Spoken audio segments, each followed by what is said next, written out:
Check. 1 2 1 2. Vader Games in the building. You know what it is. We got another show. We got another show on a different time, making it work. First things first. My people comes first. My people, those that are here, those that are no longer here, thought of and always remembered. I'm your humble host, Vader Games. This is going to be what's going on with my backstage? Why isn't that on there? Hold on. This is going to be an episode of CIA City Intelligent Agenda, CIA. And it's been a minute. I had to fall back a little bit. I had to actually think, how do I want to do this with regards to the transfer window being open, a lot of things moving, a lot of things in place, but it just seemed right. It just seemed right to bring this show back. And what I like to do with every show, I got to shout out. I got to show love to those who show love to me. You know what I mean? You give and take. You take and give. I got to shout out the very first in the building. Took time and said, I see, I'm subscribed. Notifications, videos popping up in the mix before the show even kicked off. Love. The girl RK in the building. She goes, hi, Vader. Kudos for consistency. Thank you so much. The work life, the personal life balance, it's coming together. Now, I know my background's all kind of all over the place. Normally, I got CIA, and let me put that. No, that's not even it. Here we go. Let me clean this up a little bit. But we got another episode of CIA. Thank you, the girl RK in the building. Bree in the building. Listen, Bree, I should have started and come to this a little later. And let me say this as well, for those of you tuned in and kind of wondering, like, why is Vader all over the place? Okay. I got a screen here. And funny enough, to my left, when I turn this way, it looks this way. I got a screen here, and obviously I got the camera right here. Maybe I got to adjust things, but I often have StreamYard and everything in front of me, but my information are on the side. So if I'm not making eye contact, it's because I'm looking at the screen and I'm looking at other things. But Bree, you're right on. You're right there with stadium expansion, off the pitch things, and improvements off the pitch. New Puma deal, right? Largest sponsorship ever, right? Puma deal, a bill. I say a bill, a billy, a billion, 10-year deal. And then we look at, and we got to assume with the Etihad and the other deals that were all hemmed up, all these other deals that were kind of like put on the shelf. We couldn't get to it because we had to fight this APT. We had to fight for what they determined inflated, what they determined too close in terms of association to actually be of proper market value. We had a few things on the shelf. That's now coming back in. That's going to be considered with regards to the revenue. You're right. We should have more than enough wiggle room, more than enough clearance with regards to the PSR. We shouldn't have issues moving forward. I'm going to get into this with the CIA. And what's important about this show, if you're just tuning in, if you subscribe and you're only seeing it for the first time, I see everybody else in the comments. I'm going to get to you. If you're tuning in for the first time and you're not familiar with what CIA is all about, it's all there in the title. It's all right there. It's City Intelligent Agendas. It's not going to be lazy. It's not going to be all the same old banter. You're going to talk about how many trophies have you won and none. No, we're not doing any of that. We're going to be dealing in real time. We're going to be looking at what's happening, what's transpired, what new developments have happened, and we're going to be applying it. What I'm going to do, and I'm sharing a little bit right now. We're going to be placing these agendas on clubs as the season goes on. I'm not going to hit you with, all right, here are the 5 agendas we're applying to Arsenal. Here are the 5 agendas we're applying. No, it's going to be ongoing. And you'll hear them. I think I will do a show to maybe put them front and forward. So from a repurpose, reuse, maybe, clips everybody likes, their condensed short. We'll do that. But on today's show, I'm dealing with agendas that need to apply for Manchester City. I'm dealing with agendas that I need to put out into the universe. I need to speak out loud to kind of calm the Manchester City fan base down. I need to put some things in perspective because you guys have seen it and there's no surprises. Everybody's all over the place. Everybody's losing their minds. City didn't win a trophy last season. Well, technically we won the Community Shield, but many don't consider that a trophy. City had a poor season. Right? Disaster settings. Pep's lost it. These players are washed. Our recruitment. I'm going to put that all into perspective with CIA. The agendas are going to be on point. The agendas aren't only going to calm things down, they're going to arm you. City fans, they're going to arm you to be able to fight against these rivals. And I know the rivals, they smell blood. The rivals they've been chilling in the cut. They had to wait in the back for a long time, right? 7 years, they really couldn't say anything. We fall to third last year, and now everybody's rushing you. I'm arming you. I'm arming you with how you can come to peace with it. In the building, Paul, good looking out. Paul goes, check, 1, 2, 3. Microphone check.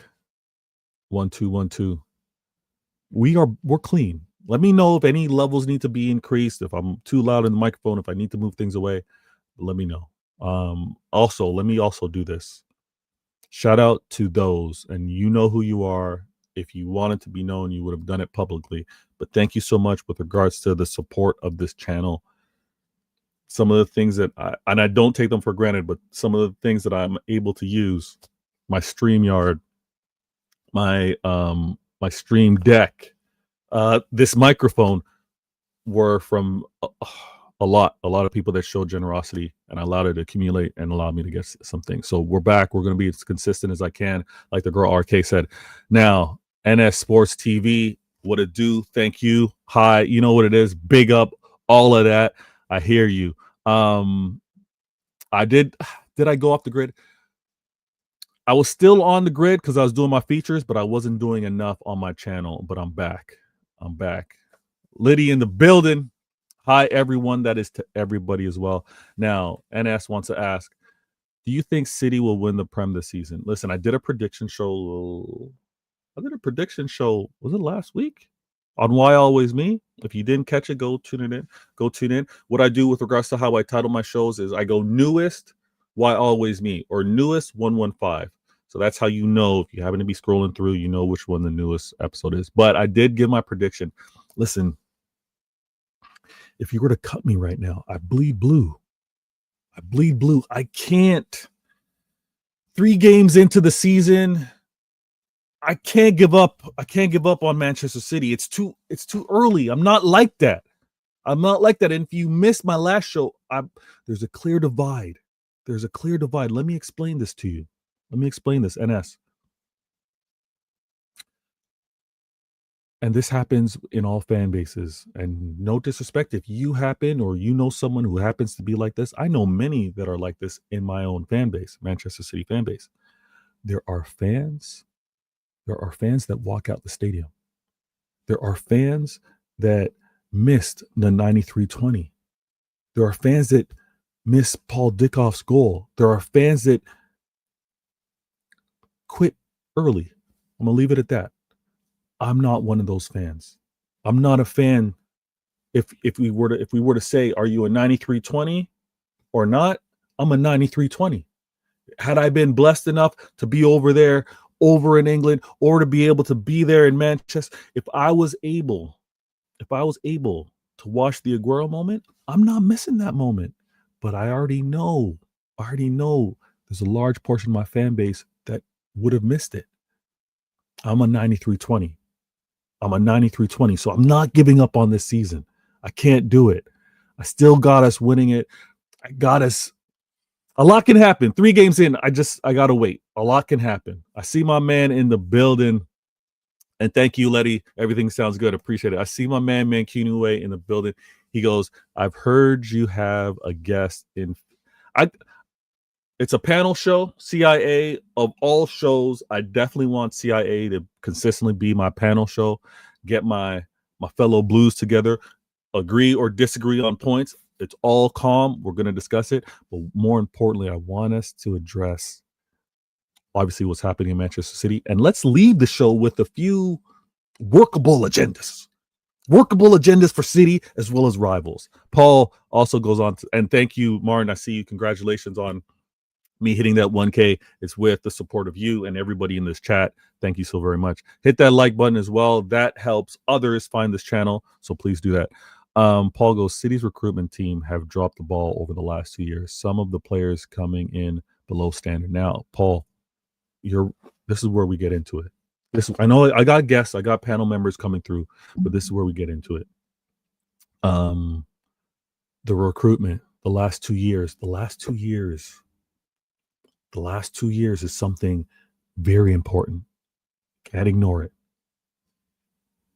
I know you're listening to me right now. Close your eyes. Close your eyes and think back. What happened 2 years ago? What happened 2 years ago? What was the snap for you Marvel fans? What was the snap? What was the moment that kind of changed things and it was really different? I'm going to let you think about that a little bit. And I'm going to come revisit it in the show. I'm going to revisit that in the show. Let me also star your comments so I don't forget. Now, the reason why, and Paul, as a Liverpool fan, you asked 93-20, what's important with regards to 93-20? So 93-20, it hasn't scarred you. You were probably rooting for City at that time. But the 93-20 was Aguero! That was that moment. 93-20, that was that moment. You would have been, yeah, go City, do that to United. That would have been, and I'm pointing out the 93-20 because it's symbolic. I think it's an important reference and it's a distinction. My opinion, don't kill me for this. There are Manchester City 93-20 fans, and there are Manchester City non-93-20 fans. There are Manchester City that physically left the stadium and missed 93-20. That's what I mean by it. When it's a quick reference to point out I'm not a quitter. I don't give up on my club. I don't give up until the final moment. There are so many City moments, football in general, but there are so many City moments that went down to the very last minute, went down to the wire, right? The Arsenal fans out here 2 seasons ago, we weren't looking good. We weren't playing that great. Arsenal went a man down. They have such a great defense. They were defending for their lives. They were doing their best to try and secure a win versus City. And what did John Stones do late in the game? Goal, right? That's 93-20. That's not giving up. That's what I'm speaking on. That's what I mean by 93-20. This season, 3 games in, I'm not giving up. I'm not. A lot more needs to happen. Now, don't get me wrong. Had it been that game and it was 5 or 7 goals, right? 89th minute. Okay, I get it. You don't think there's any comeback. Okay, I get all that. But when it's close, 1 game, 1 goal away, right? Some extra time. When it's 3 games into a season, I can't. I hope that makes sense. I just can't quit. I'm not like that, Paul. I hope that makes sense. And Letty's letting you know, yeah, the Aguero moment, man. I'm telling you. Ali in the building. Again, more congratulations. Much appreciated. And again, you all in the chat sharing this channel helps it grow. Now, I know my content's different. I know there's a few things that I could do that's all lined up with what trends, what the algorithm is, with what people, what the majority consume, how the majority want this. I have to be me. And I hope me being me has you enjoying this content. However long that you stay on the channel with my content, much appreciated. And that's why I try to switch things up. I have CIA. I like why always me, and why always me. That's on you on how long you want to remain, because I'm spending 5 minutes per topic. So you tune in, you tune out. When I've hit that topic, cool. You can come back, revisit it, all calm. My 115, which is another show that I do, 1 question, 15 minutes. That I'm dealing with the question specifically for 15. You hear everything I have to say. Hopefully you're calm with that. If you also want to interact with me when I speak to the chat, you're there longer. But for 15 minutes, boom, I'm dealing with that one question for 15 minutes. NS in the building, and I got an agent backstage. I'm gonna let the agents accumulate a little bit, but I'm gonna bring some agents. When I say agents, I mean my CIA agents. I'm gonna bring them to the stage shortly. NS goes, do you ever plan on streaming with Big Steve at any point this season? Now, NS, I'll say this: I've been lucky. I've been fortunate to actually stream with him, featured on a show, Mancunian Way. I think I featured on him with Never a Foul. It's been a pleasure. Man's schedule's crazy. My schedule's all over the place. Lining something up, he does so much content as well. I don't think something routinely would happen. But the few times that we've been on the same panel at the same time, yeah, it's all been good. It's all been great. Listen, it's gonna be a big up type year. So thank you for tuning in. I believe you're new to the channel. Subscribe, hit that like button as well. Mateo, it's the city way. It is a city way, but many don't remember that. Last two comments, and I'll flow a little bit. Paul, company's goal against Leicester. That's another one. Company's goal versus Leicester. That screamer. And yeah, I mean, it's classic with Aguero telling him like, hey, don't shoot. And it's those. Aguero versus QP. Absolutely. I can't give up 3 games into the season. I can't say we're finishing 4th. I can't do it. I know others can, and I don't begrudge them for it. Everyone's got their opinion. I just can't do it.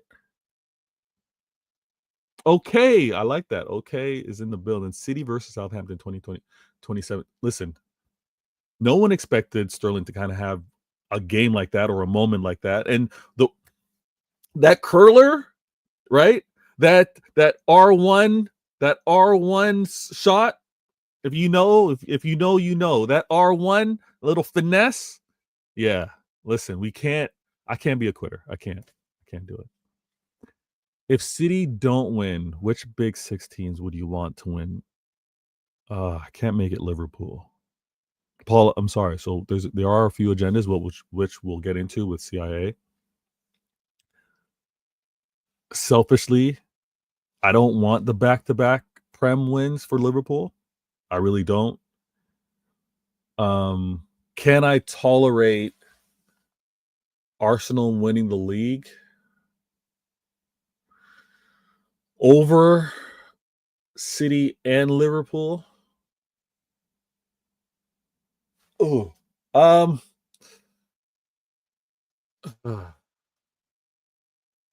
that's a tough question.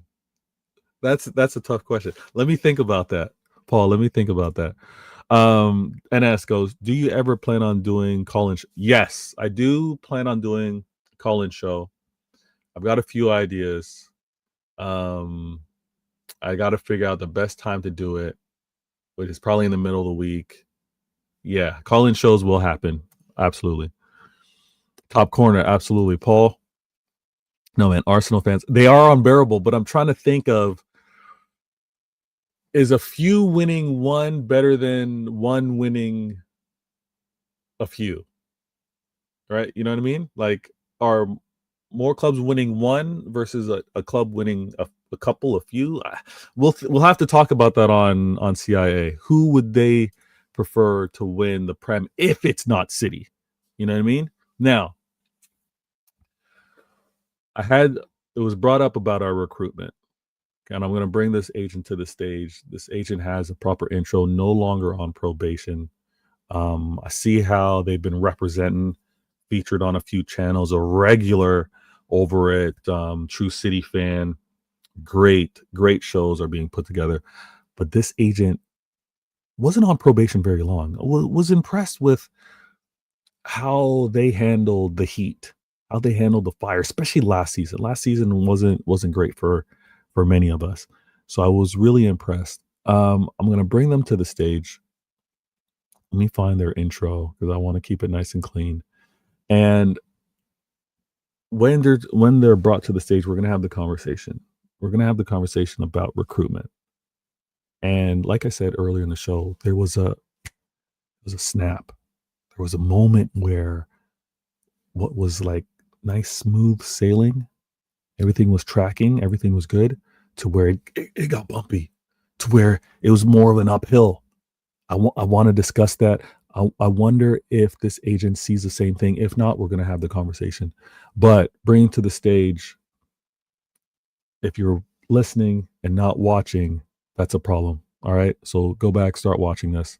Let me take this comment off screen before I do that. How did I do this?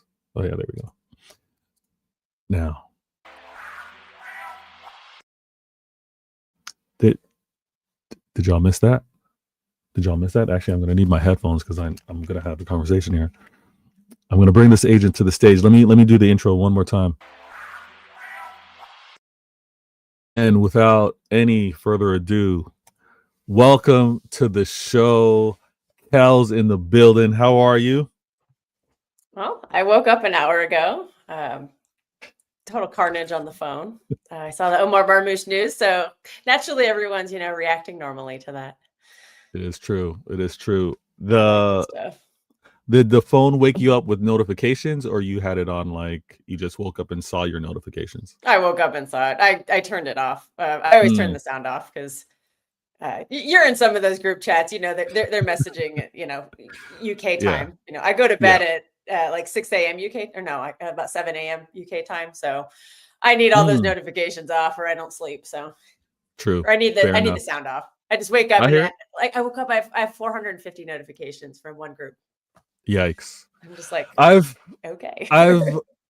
I make sure my phone's plugged in because the notifications will drain the battery real quick. And I totally hear you on that one. I'm first of all, I'm happy that you're able to join the show.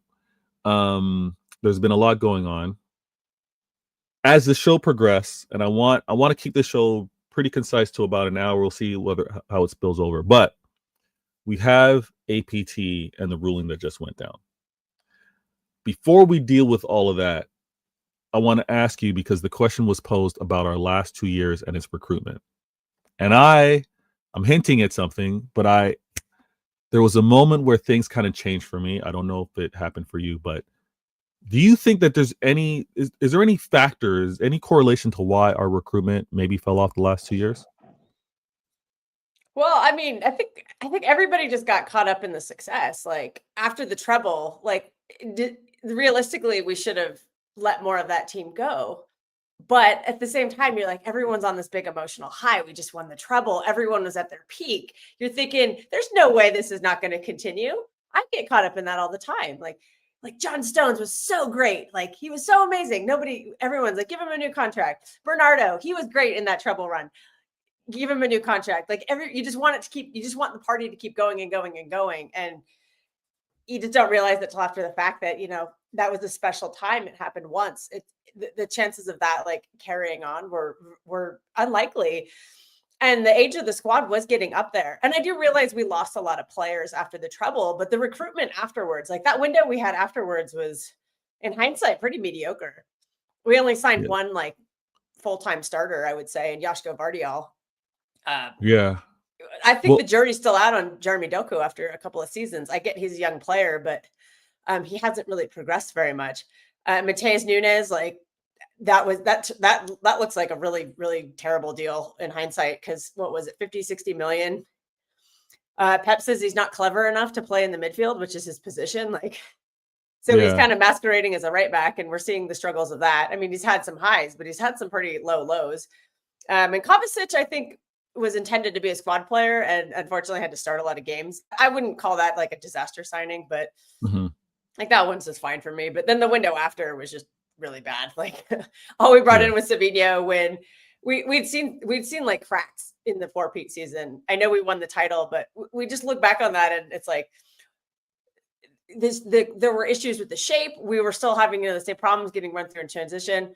And we were carried in that season by a Ballon d'Or winning Rodri and a player of the season, Phil Foden. They carried our team. Yeah. And then De Bruyne coming back helped a lot. But we didn't add enough that summer. We needed more than Savinho, and bringing back Gundogan honestly just didn't turn out to be a good deal. But I know we tried to make better moves, and there may be other mitigating circumstances that have damaged our recruitment. I think people are underestimating how big of an impact the 115 is. I know it didn't stop us from recruiting Yashko, but there's rumors that Jude Bellingham was really hesitant about that. Yeah. So he ended up going to Real Madrid. I think there's rumors about Florian Wirtz in the same. Oh, we got another agent here. We got another fan. Agent Katniss. So, and also the fact that we didn't move certain players on meant like players didn't want to come. Like, well, this is what I want to add to what you were just saying, because you talked about the trouble season, right? And I'll also deal with what Sam has to say, but there's so much emotion in sport, and I know like we as fans, we're very emotional, but then we also expect those that are making the decisions not to be emotional, but they're human beings as well. And when you see players that have been fighting off and on with regards to injury or availability, but in a trouble season, everybody carries their weight. Everybody puts their body on the line. Like, and it's so hard to get that result. And when I say trouble, it's not just the UCL. I think had it just been a UCL, I think the decision makers would have been like, okay, it's time for you to go. We kind of got over that hump. We got the UCL that we were all trying to fight for over the last few years, and we got that done. But to win a treble, and in the fashion that it was done, to take the emotional out of it and not want to hold on to some players that did go and fight for you, is where, yes, in hindsight, the club made a mistake. But the snap, and you touched on it, Sam brought it up, I think the 115 got brushed aside because we won the treble in the season where the 115 hit us, but the ramifications, the stink cloud, like the fumes, the gases were still around, where now when we're trying to recruit, we've got obviously players that are looking to advance their careers. We've got agents that are looking for the best of their player.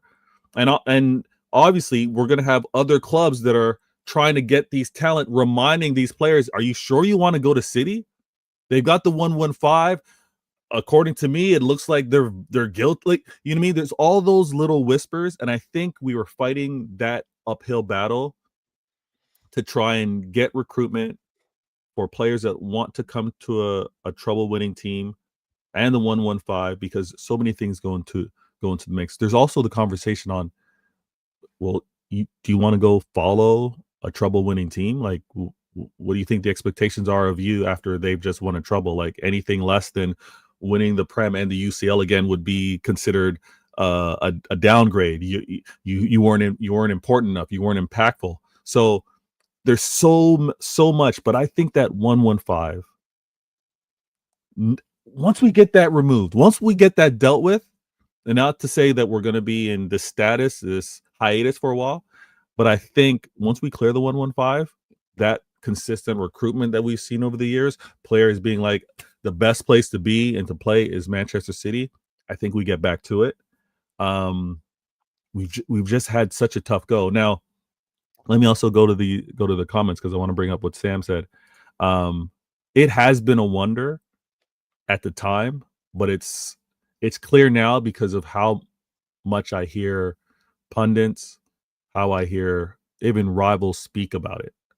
Like, it's a looming dark cloud over City, and we can't ignore it. Has to have had an impact on recruitment, and not to absolve the club. When you were talking about what we did post trouble, so we went on and got Gavardio, and all the players that chose to come to my club with the 115, I give them that much more love, right? They're like, I got faith, I got belief in the project, I'm going regardless. But so when you have Gavardio, when you have Doku, when you have, I know Kovacic and Nunez, even in terms of how they came to the club, I think both of them weren't supposed to be the guy. I think both of them coming to the club were supposed to be like, you know what? Here, help us here and there. Be the, we got three games every 3 days. Be that early sub, or be that player to play in the less important games so we can just carry through. So I think it's a little unfair on how harsh we've been judging them, because I don't think they were to be that guy. But that's a decent post UCL season. Like, I think had we been a little better managed, had we not been poor in the UCL, I think we have a better run. We did fall short, but we won the Prem. Now, Kels, I'm in full agreement with you on post 4-peat. After a 4-peat, that should have been a big injection of players and obviously better decisions on who we need to let go, because we got to complement new and old. We got to complement experience and energy and speed and power. Yeah, we fell off last year, and the injuries made it even worse. Well, also, I think some of it, there's like the rumor that last summer Pep was offered the rebuild and Pep personally denied it. I think you need more leadership in that situation. You need the sporting director to just say, no, Pep, we saw the signs last season. We barely won the league. You know, some of the older players were having a lot of injury problems. We have to start this rebuild now. And the fact that at the time it was Tiki just didn't do it, I think it shows that he kind of failed in a sense. And then he announced his retirement later. So he's like, whatever, I'm leaving. Yeah. But I think we needed somebody like maybe Soriano or Khaldoon, somebody like higher up to be like, no, we have to do this. Like, we can't, we'll get one project player in Savinho, but we need one or two established players as well. Because I think the midfield was showing issues in that 4-peat season. And it's like, okay, well, they're already showing issues. Let's let everyone get a year older. Players who, you know, like Bernardo, who've been playing nonstop for 8 seasons at a high level. What does he run? 16 to 18 kilometers a game. Like, that guy's a machine. And you can see this season, he's running out of gas. Like, he is running out of gas. And he's got to have a reduced him. Yeah, he's got to have a reduced role. I 100% agree with you. And I think when we talk about all of the factors, and again, this is CIA, we're talking intelligently. There are agendas that we're going to apply, but it's going to be based in facts. Paul, despite being a rival, brings up a really good point, right? Like, there was that moment where after winning a treble, after winning a 4-peat, and then Pep kind of being indecisive. And I get it. When you have off the pitch issues, when you got things dealing with in your family life and things like that, and you're also deciding, am I done? Do I still have energy? Do I still feel like I have something to give to the sport? Do I feel incomplete right now? Pep being in limbo, had the club in limbo with his indecision on whether he was going to renew or not. I think that did impact our recruitment as well. Him saying, you know what, I'm not doing a 1+1. I'm committed for 2 years has helped us tremendously. Now the club knows after next season being his last, they should clearly have the next manager in mind. And I'd be surprised if Pep does I want to stay here and says, give me another 2 years. It's like, I think he's given us the 2 years as a, not quite courtesy, but I failed you after the 4-peat. Let me get this right. Let me do my 2 years, and then whoever's next moves on. But recruitment was impacted with Pep's uncertainty, because new players want to know, who am I going to be playing for? What kind of style of play is going to be happening over there? As much as they can have faith in the club and knowing that the club will always be competitive, they want to know, because a player's career is short. What's my next 4 years going to be like? What's the style of football that I got? So I think that helps us moving forward. I want to ask you, this recruitment, January, summer, if you combine the two, regardless of how loans and all that kind of has happened, combine the two transfer windows, would you say that City are kind of getting back to their spotting talent, or would you say it's still off with regards to recruitment? I think it's more getting back to where we're used to. I think we are recruiting well. I think Omar Marmoush is a great example. Like, he had his breakout season. We brought him in at a really good price in January too. You have to give Tiki a lot of credit for that. We addressed the center back issue, I think, in January by signing 3 center backs. Unfortunately, only one of them is here right now, but you can tell that they do look like they're very talented, and it remains to be seen if they'll fully develop or not. But Mm.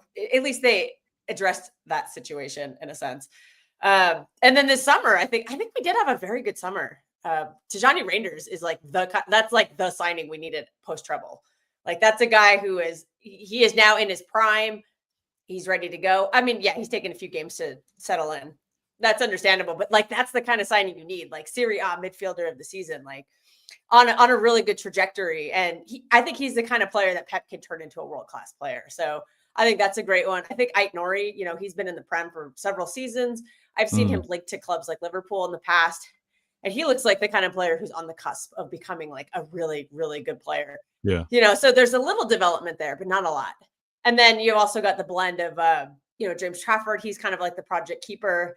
And then Donnarumma is like, that's a great signing. Like I've been skeptical of it, and I'm not sure how that's going to fit in. But that's one of the top keepers in the world on his day. He single-handedly won his club and his country like major tournaments. So that's a very good signing. And so clearly the 115 is not affecting the players in the past, since January who've come in. I think now time's kind of passed. It's now I think there's a lot of whispers. We're not all privy to it, but I think between agents, I think between clubs, they kind of know, quote unquote, what the punishment or what the issue will be if there happens to be one, and it's all calm because the recruitment's back. I also want to point out, and because Zane, as a Liverpool fan, he goes, but now you're in a situation because of injuries in winning positions. Jeremy Doku kind of resting on his shoulder. It's a lot's going to be resting on Jeremy Doku's shoulders. We got Savinho, who was kind of like rumored to leave, and now he's going to be trusted to play.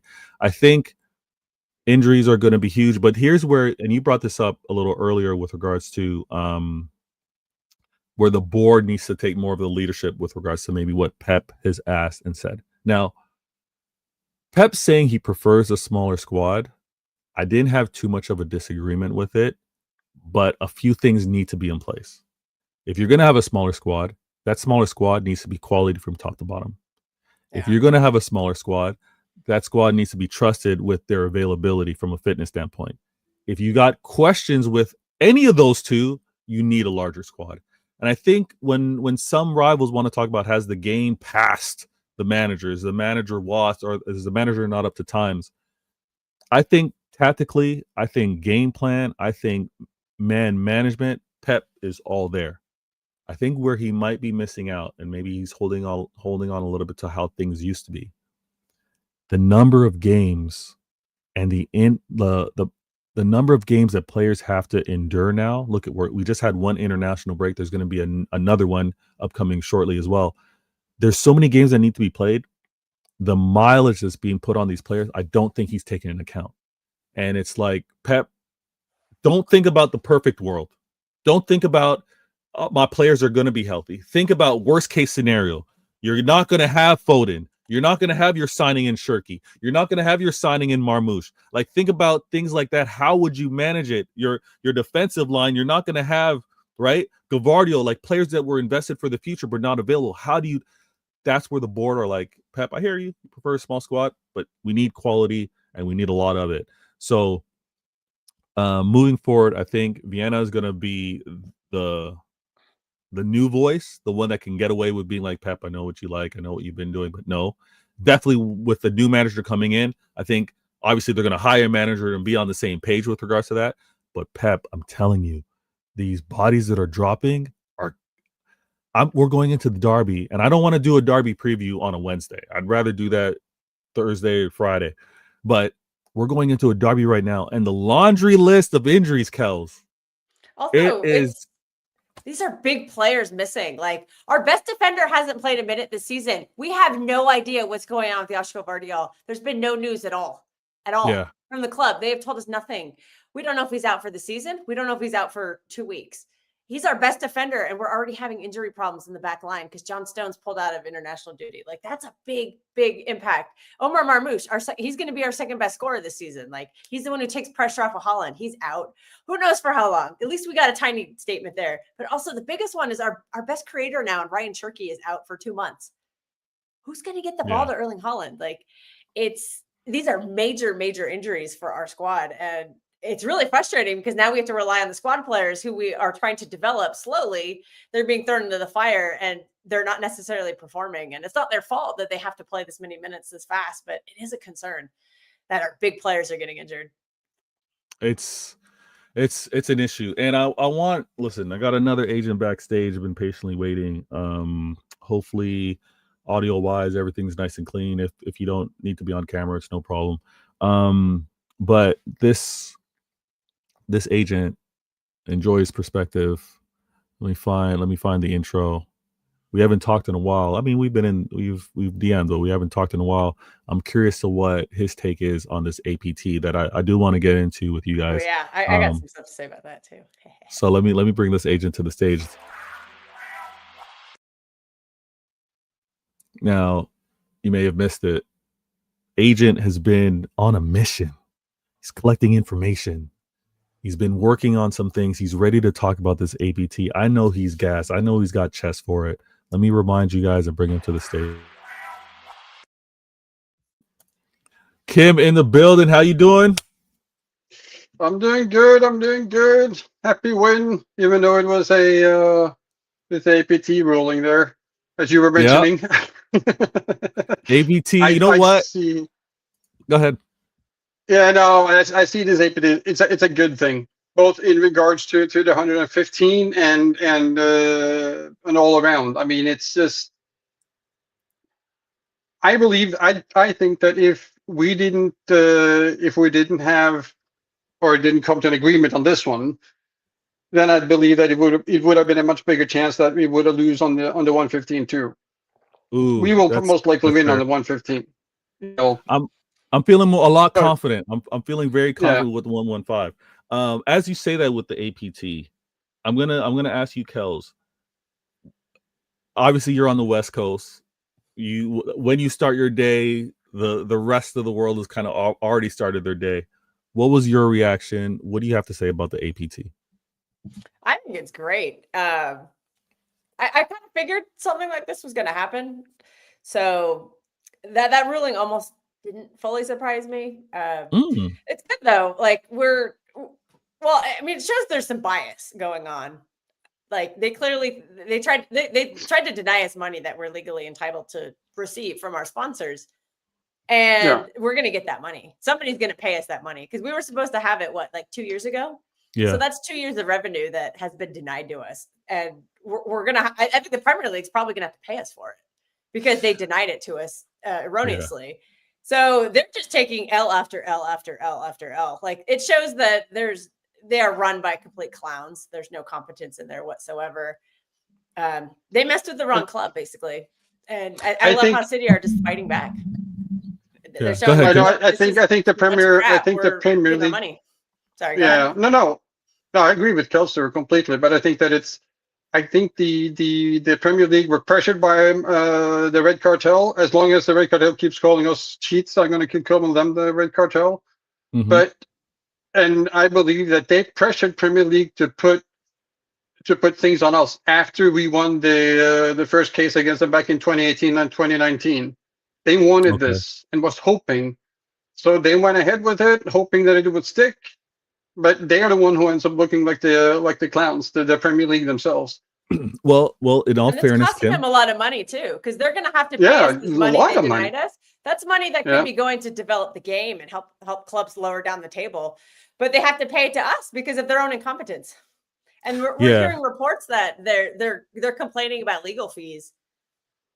So, hey, you make your bed, you got to sleep in it. And if other clubs start whining, if these other clubs start whining, it's like, well, you voted for this, so don't start whining because you're not getting the money that you think you're owed. You brought up this lawsuit. You thought we were just going to hide like little babies or cry in the closet about this. No, we're fighting it and we're winning.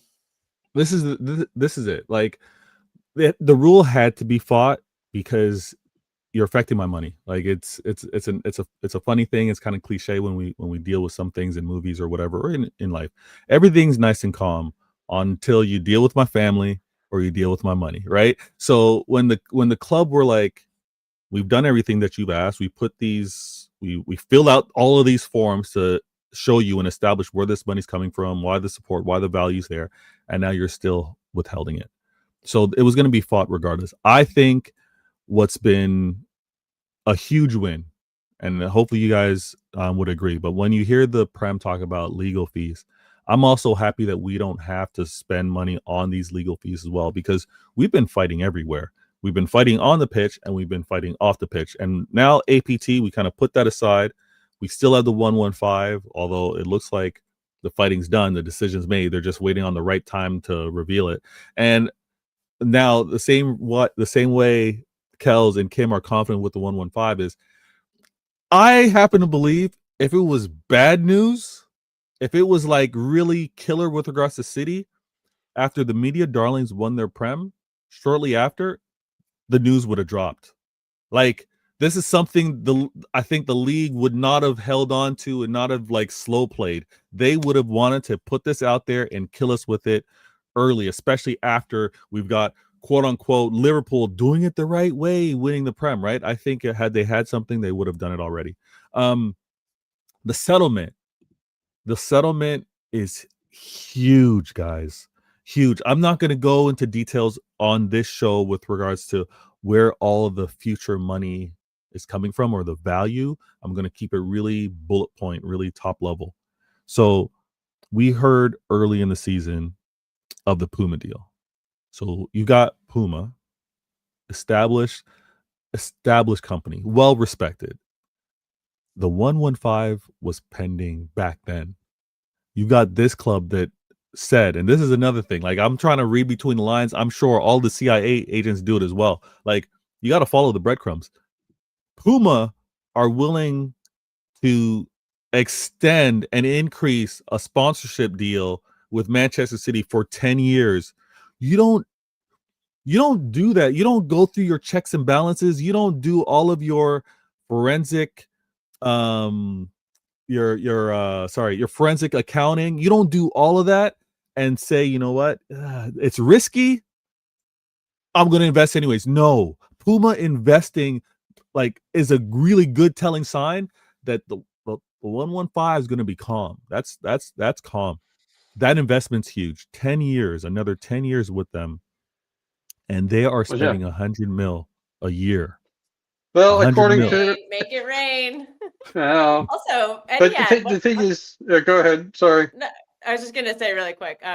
Also, Etihad is investing $1 billion, and that could rise to almost $2 billion in 10 years. Yeah, they're not doing that for League Two. We're not, they're not doing that for a team that's in trouble. All right, go ahead, Kim. Exactly. Go ahead, Kim. Okay. I was going to say this: when you have a company like Puma willing to do that for City for another 10 years, when you have that level, and it was said earlier with regards to issues around PSR is calm, guys. I think the reason why, and I know we all want to win now, we all want to be dominant, like back to back leagues and everything like that, and at the same time we don't want to quote unquote be embarrassed by finishing second or third behind managers or clubs that we think we don't rate. But when you have, and here's where the CIA comes through, and here's where I got to give some talking points to my Manchester City fan base. When you have institutions like a United, like a Liverpool, and like a most successful or third successful club in English football in Arsenal, when you have clubs like that have had the droughts that they've had, United are on a decade plus of drought with regards to winning the Prem. Liverpool went for 35 years. Liverpool went on a mad run not winning the Prem, and you got Arsenal that haven't won it for 20 plus now. Like, we need to calm down a little bit, because what impacted many of them on why they had the terrible runs that they had was United, terrible management. Oh, they've been making money. United been making money. We know there's a reason why the Glazers keep having their hand in that club and keep collecting their dividends, right? But poor footballing decisions. Then you got Arsenal, where there's a part where, quote unquote, they didn't have the money. New stadium, they had to kind of like sell. They had to like just manage things. And then you got Liverpool, where again, money issues, but then also footballing decisions. We're we've already future-proofed the money side. We future-proof the money side, and Chelsea showed us, if you're able to spend, you're going to be in the mix. If you're able to spend for a decade, you could be the most successful club for a decade because you're winning trophies here and there. I think the level of consistency we won't have when Pep moves on, that's nearly impossible. Generational managers don't happen like that, right?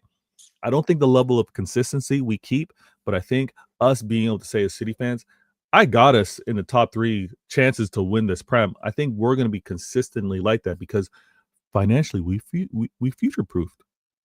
We future-proofed the future with our financials. I know that's a lot of F's, but then at the same time, we also have just now the footballing decisions need to be on point. We need to be smart with our footballing decisions, and I think we did take a hit with the 115. We clear that. I think we're back. I'm happy with Marmoush. Listen, extending that contract with Holland, I'm happy with as well. The fact that we went and got the best midfielder in Syria, that's calm. Defensively, Gavardio, great signing. Now, how do we continue to complement that? How do we then go out and maybe get the best attacking wing player in the world? Like, do we go out and do that? Do we flex like that? I think we can when the 115 gets resolved. The league knew exactly what they were doing. They tried to hamper us because this whole 115 came through because they were panicking. And the same with regards to APT. If you do anything out of fear and you're rushing it, you're gonna have mistakes. All of us in our personal lives, if we're rushing, we're trying to do something, we're messing up. We're dropping things, we're fumbling. We can't. You ever try to open the door in a rush? Have you guys ever tried to open your door in a rush? Listen, if it was a horror movie, I'd be dead because when I'm in a rush, I can't seem to get that key in the door. If you rush it, you're going to make mistakes. They rush APT. They got found out. We fixed that. This 115, they didn't want an independent regulator, so they rushed to say, you know what, we can police our own. They've made a mistake. Let's get 115 out of the way. We're back to killing it. The money that's about to come in, guys. The money that's about to come in. Kim, Kels. Oh, I Liverpool got it right showed here. us. You got a breakdown? Absolutely. I got my prop. Oh, wow. We got 100 trillion coming in, baby. Oh, that's crazy. Yeah. Oh, yeah. That's crazy. I see y'all in the comments. I'm gonna bring you forward shortly. But I want to say this real quick. The money that's coming in is great. What I love, and I shout out to all my Liverpool fans in the chat. I am so thankful. I'm so thankful that the media darlings have spent the way they spent this year. They spent the way they spent this year, and it was all accepted. This is where the agendas come through, intelligent ones. It was all accepted. Liverpool spent record transfer. Verts, wow. Woo. Set the record. They didn't stop there. They went and got an attacker in Ekitike. Great. 80-something mil. They didn't stop there. 90 mil, right? And then they went out and broke another transfer record, having already improved the defense with what they got with Frank Pong and Kirkes. They went out and got Isak. Another record transfer. It's all been accepted. That level of spending is all calm. Now when we spend, because again, we just went through this whole APT, the league's now approved that these sponsorships are okay on board of evaluation. Now with this influx of money and us spending it, I don't want to hear a peep. I don't want to hear anyone talk about we got to wonder and question where the money's coming from. Like Saeed would say over you're still the gonna hear it. Shush. I don't want to hear a peep. We know the money's legit. You know it's been evaluated. You know these sponsorships aren't inflated. Let's spend. Liverpool said spending's fine. It's okay. That's what big clubs do. Now, let's go. Let's go and get it right. Let me go to these comments real quick. LFC in the building. He goes, big up. Hope all is good. All is good. You see, you got Kim backstage, not on camera right now, but you got Kels as well joining me on a panel show. We're talking intelligent agendas. All right, we're City fans. We've got intelligent agendas moving forward. I hope you guys are all enjoying the content. LFC goes, oh, also bigs up, specifically goes, big up Kels, hope all is good. Good looking out there. Sam in the building, couldn't stand City winging it all. You couldn't stand it. When we won it, hold on, Sam. Forgive me on who you support. But if you couldn't stand City winning at all, the alternative. The alternative would have been Arsenal winning the league. Could you stand that? Could you stand Arsenal have won the league the year we won the treble? Answer that for me. Exactly. Vader louder for people in the back.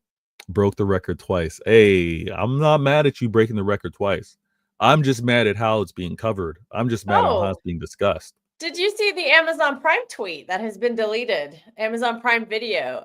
They were talking about how the Premier League has spent like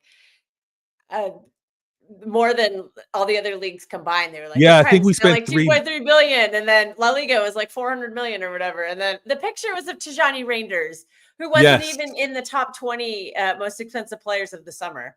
I saw your tweet on that one. I didn't realize that they deleted it. I got pissed off, man. I told them to F off, basically. I didn't realize they deleted the tweet. It was fraudulent. It was totally fraudulent. We weren't the big spenders. They had us representing the big spenders. I've got another agent backstage. I'm getting feisty with these agendas from the media. I'm starting to comment on all of them, and I'm being very, very rude about it. I love it. We have to fight back with the agendas because they are so clear.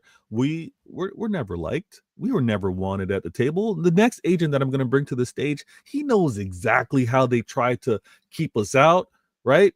For us, a North American football, we know what the stiff arm is. They tried to keep us out. They didn't want City at the table. They were like, Chelsea, we didn't even want you here. What? We're going to let Manchester City come through? This next agent I'm going to bring to the stage. I'm very curious to what he thinks the season will be. But more importantly, I want to ask him on whether it's kind of sunken in, whether this APT, this settlement, what it means for the league, whether it's how it's impact him, how he's now talking to rivals. Let me bring him to the stage. Let me find his intro before I do that. I gotta have this thing better organized. Why am I not seeing it? Oh, here we go. All right. Oh, actually, I gotta take this comment off the screen because it kind of impacts it. 1 second. Let me start this. This next agent, please tune in and see. Goes by many names. Deals with football at many levels. If you missed my hero, almost. one of Kim's heroes. He's a fighter. He's a warrior. Intelligent warrior. Martin in the building. I'm kidding. He's got many names. Man, not all of them good. Depending on I like who you the talk main to. road one the best. That's just funny. It's very tongue in cheek. I love that one. Yeah, it is what it is. Good afternoon, everyone. Hope you're well. Yeah, good afternoon. You're good? All good, Martin. Yeah, I'm good. About an up and down week. Started off the week really good. and now I'm like down in the dumps again, but never mind. It's Derby week, isn't it? You got to go with it on Derby week.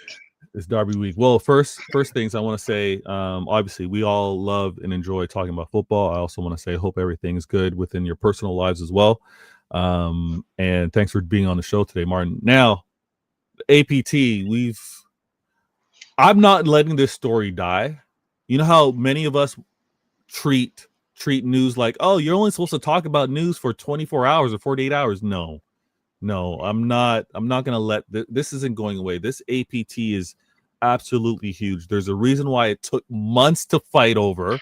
I'm not going to let it just be talked about for 2 days or 3 days. No, this is going to be something to kind of revisit because I think it's going to reveal a lot in terms of what the club's able to do. And I'm going to continue to do the comments. But Martin, I want to ask you,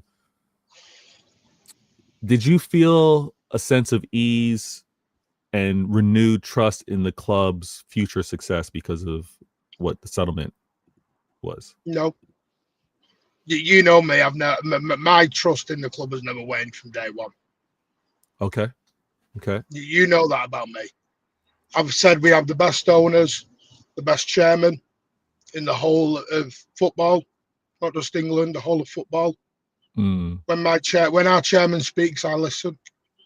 When our owner does something, I listen. When you have Lord Panic in the building, I'm in safe hands. And as I said, the Premier League had a fight with the bear and got their arm bitten off. That's been my quote all week. Now, have we settled? Yeah. Have we pulled the drawbridge up? Yeah.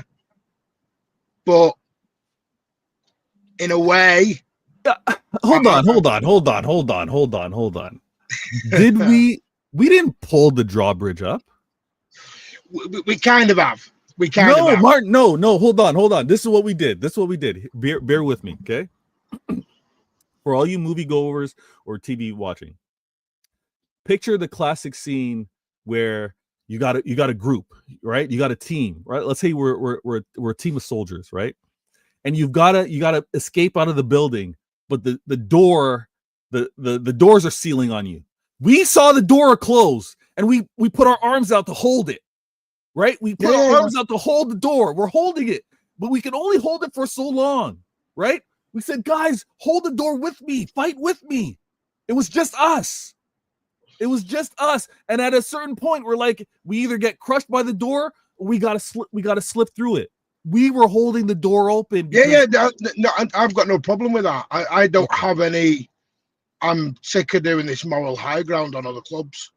With all due respect to Aston Villa, Everton, Newcastle, fight your own battles. Yeah. Okay. They didn't fight with us. They didn't want to back us. Being a witness and being a fighter are two separate things. Yes. They don't cry afterwards. This is why City have finally got selfish. They've got selfish. And I like it. We have got selfish here, mate. We've got what we wanted. We've got what we wanted. We have. No. Listen, we did not get selfish. And this is why I have to bring Sam's comment up. The drawbridge that got pulled up, we weren't the ones pulling the chain. No, I agree with that. But what I mean is when I say we pulled it up, we put ourselves. We had to look after number one first. Yes. Number one was us. But it didn't start that way. Weren't looking after us. No, it didn't. Yes. So this is what I'm saying. It didn't start that way. We saw a rule that was not fair, period. We saw a rule that was not fair and challenged it. Now, we challenged it because we knew how it impacted us as well as how it impacted others, but we were the only ones fighting. So I agree when you say the selfishness, or we looked out for us, where we were like, guys, if no one else is going to be fighting this fight, I'm not fighting it for you. So exactly. Yeah. And that's the thing for me, and that's what I mean by the selfish point. I've wanted City now. You know this in private chats we've had, mate, and I will divulge a couple right now. Said about 18 months ago, City's stance on a lot of things had changed. They'd stopped being the nice guys. They weren't going to allow players out for cheap. They weren't going to allow things to be done on other people's terms. It was going to start to become on our terms. Mm-hmm. And it got to a point, like you said, people didn't want to fight with us. And badmouth us. Yeah. And it had to change. And City went, fine, we'll do this for ourselves. And when I mean by settlers, we've now agreed that the rules, that the APT ruling is legal and binding. So we are now in that camp where we've done it. You know, we offered Newcastle and Villa the life raft and they threw it back at us. So we've said, fine, sink. Yeah. Enjoy yourselves down there. It sounds awful, and I'm not trying to be thing, but as I've said all week, I'm a Manchester City fan. I'm not an Aston Villa fan. I'm not a Newcastle fan. Yeah. I'm not here to look after their best interests anymore, because the other thing is Manchester City will never, ever forget these clubs that have tried to destroy us in the last 4 or 5 years. And when I mean destroyed, they weren't after just taking us out of the Premier League. They wanted us gone. They wanted us sanctioned down to wherever they could take us. Yeah. And City have turned around, and what they've got is, I don't think we'd have agreed if we hadn't got this Etihad deal, because the Etihad deal was renewed 18 months ago. It just quietly got renewed. What City were arguing was on the fluctuation of pricing and things, things like that.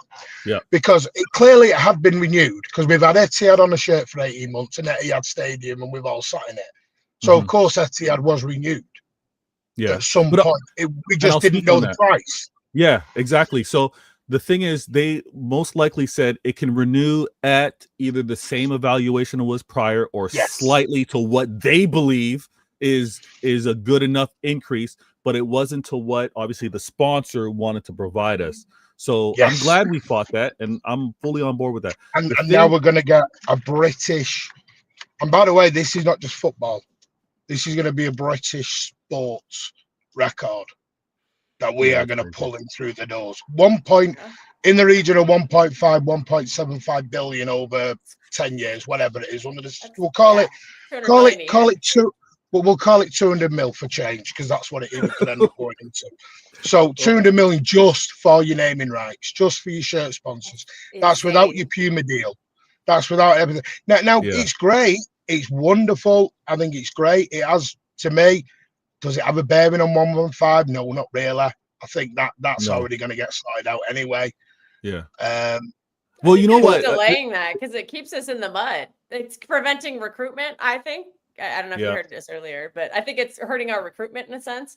I think they're just dragging it out as long as they can to just because I think they know that they have nothing and they've lost everything, and so they're now it's just delay tactics. I don't because that's the only way they keep. I don't think it's. I don't think actually. I don't think the 115 has as much on our recruitments anymore as it did prior. I think because so much is washed out, it's still there. But if it still was a big problem, I don't think we would have been able to sign the players we have so far this season either. Yeah, and definitely wouldn't have signed for 10 years. Definitely would never have signed a 10-year deal. He would never have signed a 10-year deal, or his agent would have let him in any kind of way. Yeah. Yeah, I want to haven't been able to glaze him this season. To be fair, he has got a release clause in that as well. So let's. But isn't it? Like he has got to get out. 2028. Oh well, that's is it 2028 or 2029? Yeah, at a certain length of time at the club. And again, if it's 2028, he would have been at the club for 6 years, 7 years, 6 years. Yeah. 6 years. Oh no, listen, you'll get the best out of him, and I don't think he'll leave anyway because I don't think the release clause is over 200 million quid. No one's going to pay that. City aren't stupid, but the simple fact of this is for me is, I mean, the Premier League are going to pay for our damages probably, which is the legal. It was arbitration. Like I said, incoming. It was arbitration. Incoming money. Yeah, but that's only around about 2 mil. It's only around 2 mil on the penal damages. I know I say only. Whether I don't think City will push for any more because I think that will all be, we'll keep that minimal. We allow this record deal to go through, which will be with Abu Dhabi Palace, Abu Dhabi First Bank, and with Etihad Airlines, which is an associated third party. I agree with, but the associated party. This is where people got very confused on this rule. There was always an associated party rule, and where I don't understand, I'm going to have this debate later on a Newcastle show that I'm on. That'll be fun. But Newcastle were always going to fail on associated party anyway, because Seller is part owned by PIF anyway. So that is a direct associated party. That's not even a third party ownership. That's a associated party because they have the same owners.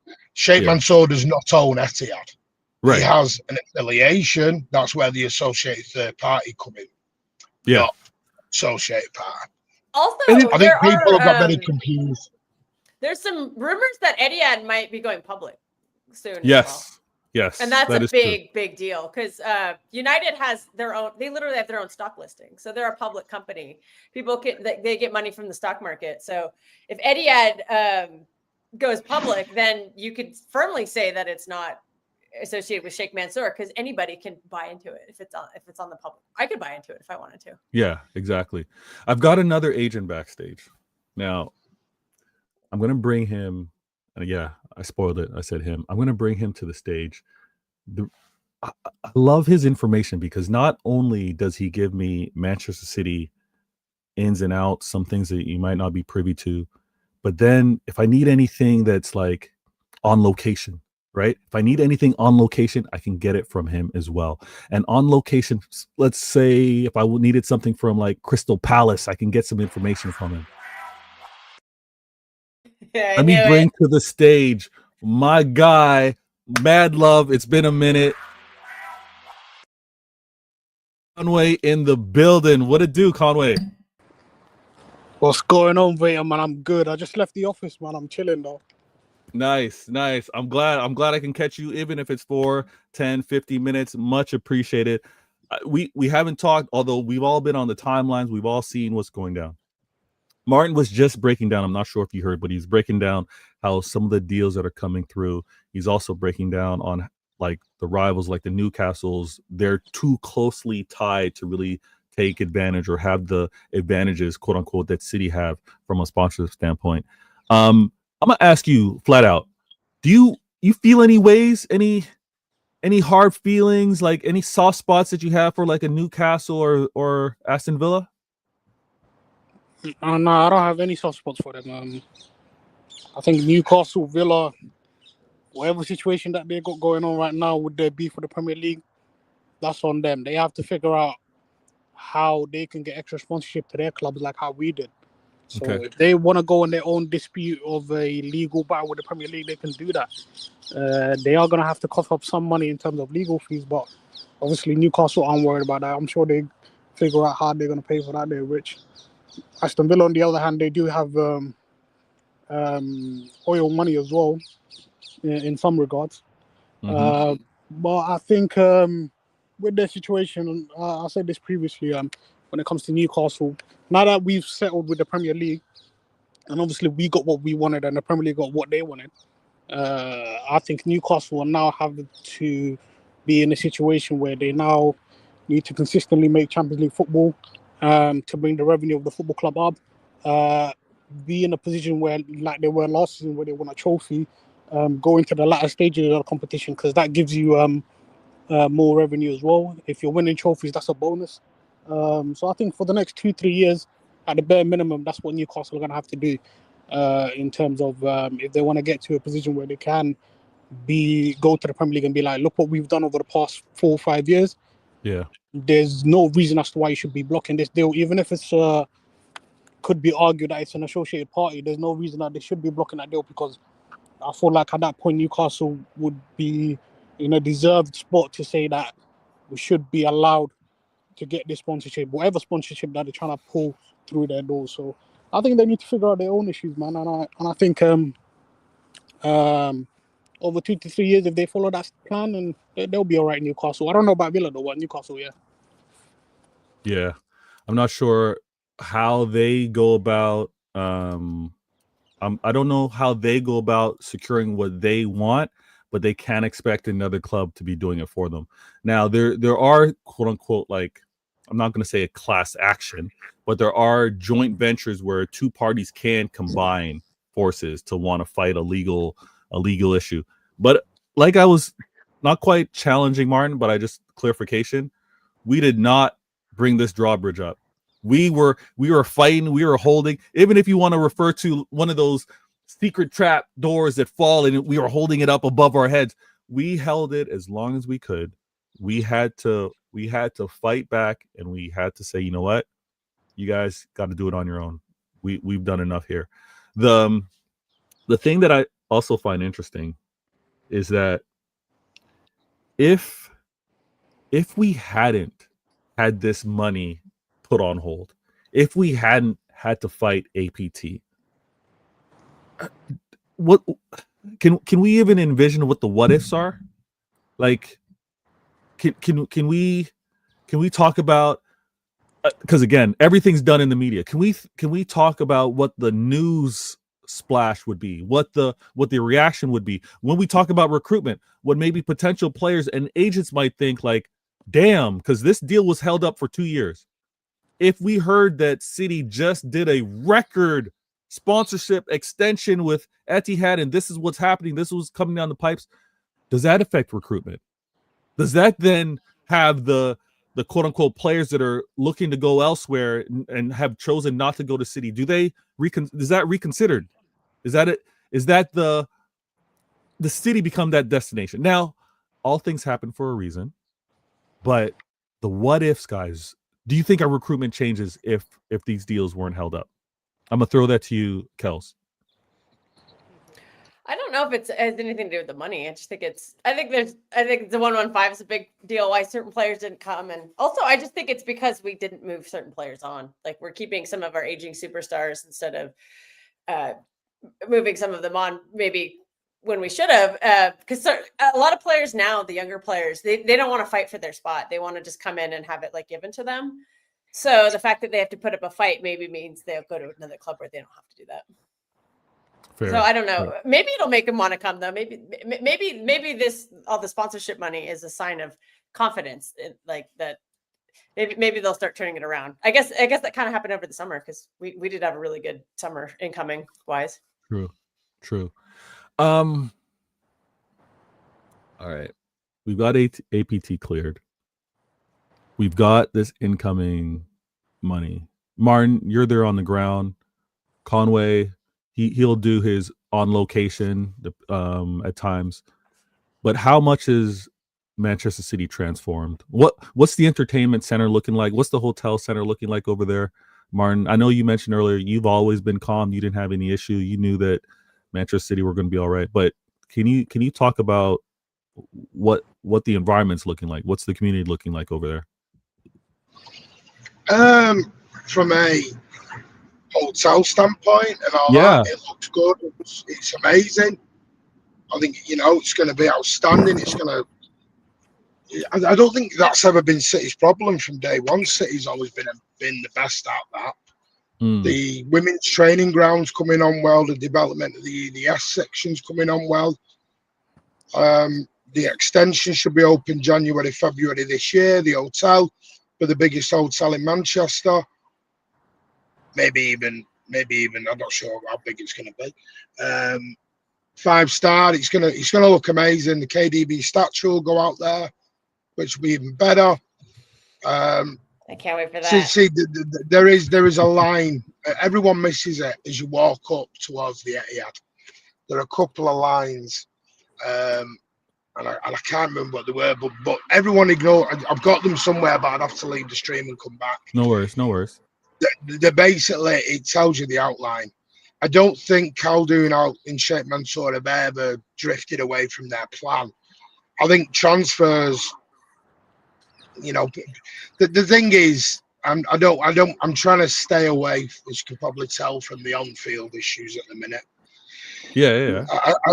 I just think, listen, I know I'm in the minority with it at the minute. I know everyone's losing their heads, but I think we did magnificent business ins. I think we did great business out to get the amount of players out we did, to get a squad of 34 players down to 25, in that short space of time was great.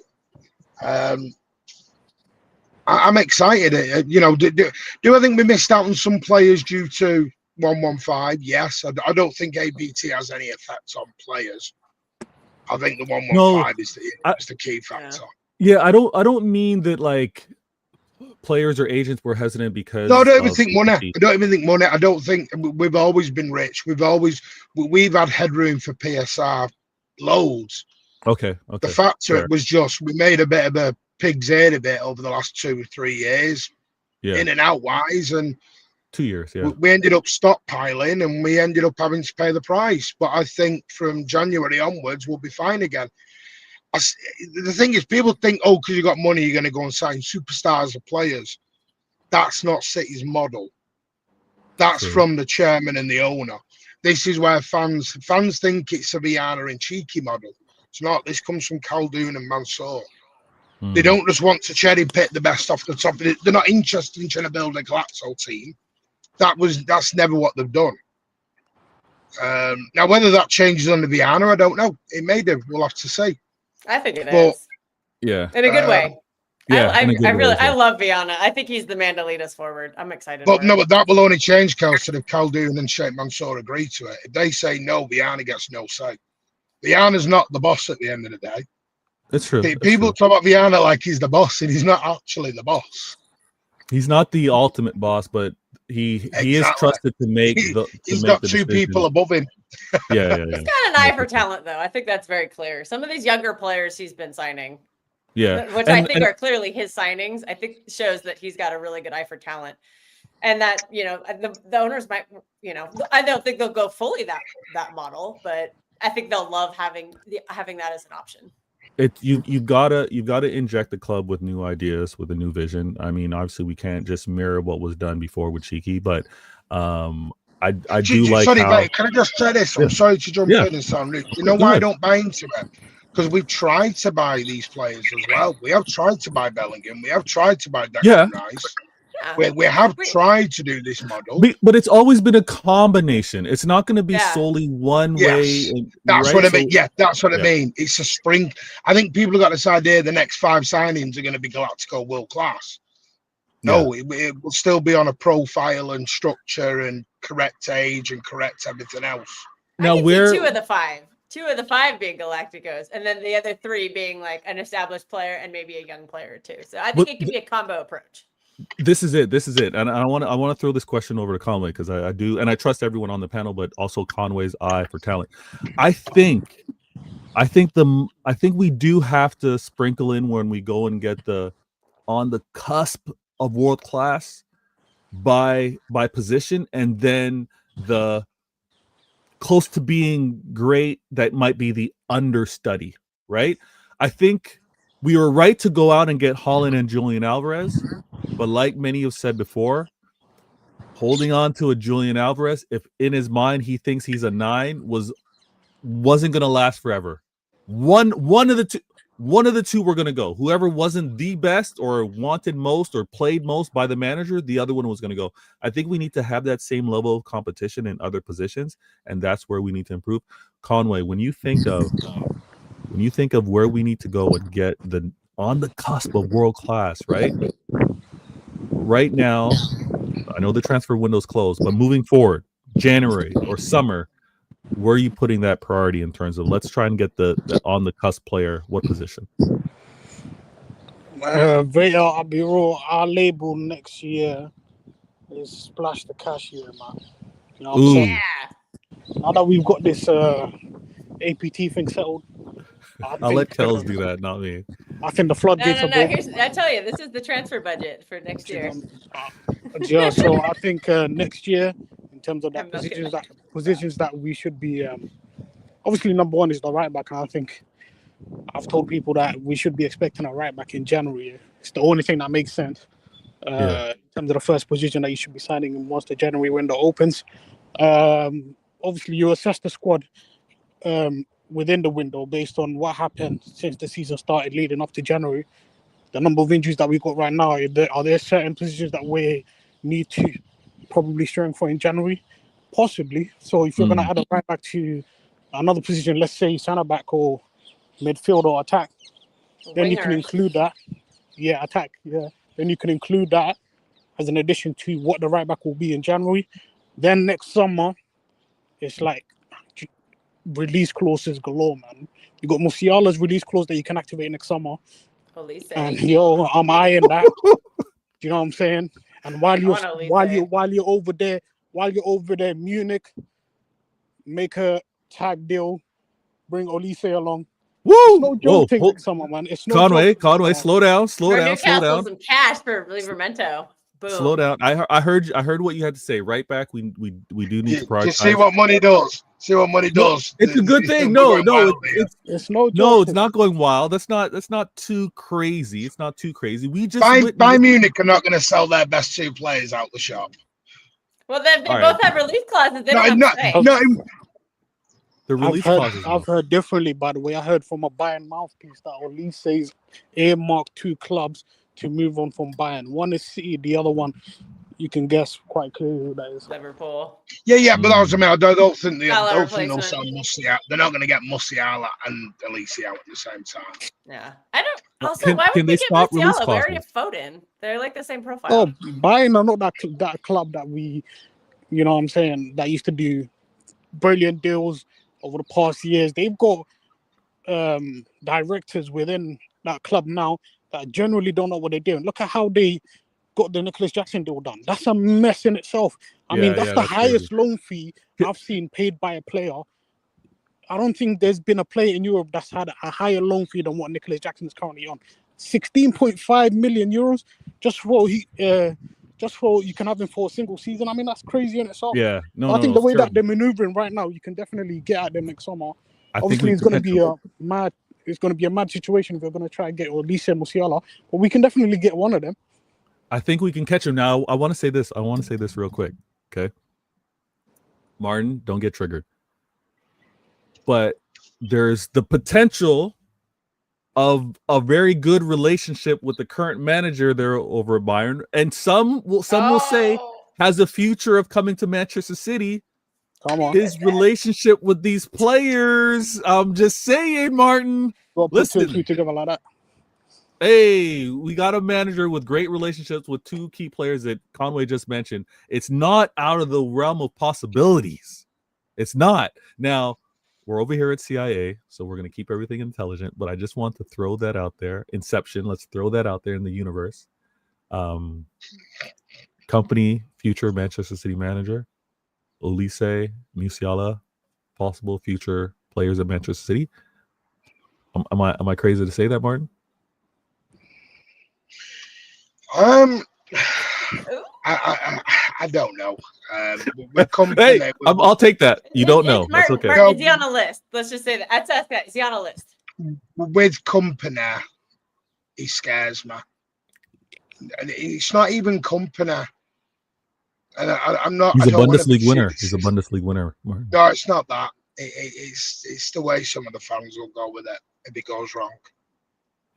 It won't end if it goes wrong, yeah. If it goes wrong, you know what? I'll say this, and I don't want that for him. I don't want that for company. And I am being sentimental, and I am being emotional on that. But if we can turn on Pep, we can turn on company. Yeah, and I don't want company statue to be ripped down in. You know what I mean? Yeah, I don't want company to follow Pep. Let me actually be clear. If I'm going to do the whole agenda thing, I don't want him following Pep. Let's someone in between, whoever company's agent is. Tell them, yeah, your destination, you want to end up at Manchester City, absolutely, but don't get on stage after Pep. Like, let someone else in the middle of that. I'm in agreement. Now, I think this has been. Oh, and I forgot to mention this. Kim had to drop. It's obviously a work day. It's a work day for myself as well. It's 12:30 out here, and I decided to do this show taking an early lunch. And I'm gonna have to get back to things. But I want to say, Kim, thank you for joining. Conway, just getting out of work as well, joining the show. Kels, before her day fully kicks off, joining the show. Thank you so much. And Martin, it's a pleasure to join. Now, everybody in the chat, thank you so very much. I see the likes. You guys are all, guys and girls, are so generous. Thank you. The comments have been tremendous. I'm going to, and I enjoyed them. 1K. Thank you. Thank you very much. Congratulations. Thank you. Thank you. Man, congrats. Appreciate it. Is the CIA show officially back now? Yeah. The CIA is officially back. I'm gonna make sure. This is a thing. I'm gonna be in communication with Professor Hamza, Martin, True He's City on holiday fan. right now. He is on holiday. He's doing lectures across the world. He's spreading the Manchester City word around. Yep. No comment. when he gets big up Hamza. Large up Hamza. When he returns, but this is what I want to do. I don't want to step on anyone's times. Like, I want us to be able to like have a great True City fan goes live. There's very, very little overlap, or maybe we can spill into each other's shows, or we can allow enough gaps so people can like. That's what I want to work on. But CIA is a panel show. It's got to exist now. I'm working on a few things. Let me tell you all. I'm going to suggest a few, but we're going to have agendas for Liverpool that the rivals, the Liverpool fans can't squirm out of, right? They broke the transfer window. They need to win it all. Vader, you've already earmarked something, by the way. Grealish having more GA than West. We're going to talk about. But Conway, Right? Turkey has more GA than Verts does right now. Listen, Shiny they meters don't. more, half price, a third of the price. Liverpool fans had their foot on Caicedo's neck under that transfer. But apparently Verts needs time. No, we're gonna have the agenda set. We're gonna tackle Liverpool, Arsenal, United. We're gonna tackle as well. It's a derby, so I got to chill on that run right now. But we will do that. We got Chelsea, Newcastle. we've made an enemy. I know Martin's got a great show when he talks with other Newcastle fans, but they made an enemy out of me. And then we also have to address Spurs. So that's going to be coming through. CIA, we're going to be giving you, arming you, and obviously interacting with everybody in the chat, giving you agendas on how to apply the rivals and hearing some out. We're going to defend our club, obviously. But yeah, CIA is back. I'm going to send out the moon signal, not the bat signal, the moon signal. The blue moon. And it's the blue moon. The And we're going to all collect. signal. Exactly. And we're all going to collect and be able to do the show. But thank you, each and every one of you. And again, I'm so appreciative to hit that 1K plus. We're at 1K 20 right now. So thank you. And another thing, I'm going to do my best for CIA. Absolutely. We got Why Always Me and 115. One question, 15 minutes happened early in the week. So I've hit you with 3 vids. I hope you've enjoyed it. We will be back with a preview for the derby, and I'm going to be featured on Martin's show later on today. So blessed to each and every one of you. Thank you. Do you guys want to shout out anything before you drop, Kels? Well, we got the Chaos stream on the South Stand later tonight, 9 p.m. UK time. That's always a doozy. That will be chaos. That's always fun. I'll do my best to be in the chat. Every show I go on turns into a chaos show, and I'm like, am I really that chaotic? Are you That's what I telling am. us something? Does chaos follow you? It was actually, today's show was calm. Maybe it's the host. I can be calm. Yeah, you can be. It's early in the day. Also going on Alfie's channel later on. That might be a little. That should be okay. That should be all right. In an hour. All right. Make sure you see where Kels is going to be featured and help support her where she's at. Martin, Mancunian Way, anything you want to shout out? I know we got a show later on today. Oh, absolute loads. Tonight, 8 p.m., 3 Black and White Eyes. Me, Alan, a couple of others going to be joining, Baz and that, talking about Newcastle and ATP. We're also going to do a combined City Newcastle 11, who are currently not playing, which will be intriguing. 11 p.m. Stateside Blues, as you know. Tomorrow, Thursday night chat, Guardiola versus Ferguson debate. Ooh, wait. Hold on. Thursday night? Thursday night, 9 p.m. or 9:15, we're kicking off. Build up to the derby, and we're going to show some love to my boy Luke, MCFC lads, go and show him a lot of love. Yeah. Seeing as the Dumb and Dumber did him over, so we're going to show Dumb and Dumber what real support's all about. Okay. You know, I've got one guy from Birmingham giving it the large on United history, and I've got his Chelsea lover boy backing him up for some weird reason.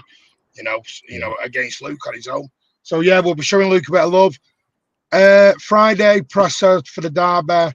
Sunday, I'm going to go live from the Etihad an hour before kickoff.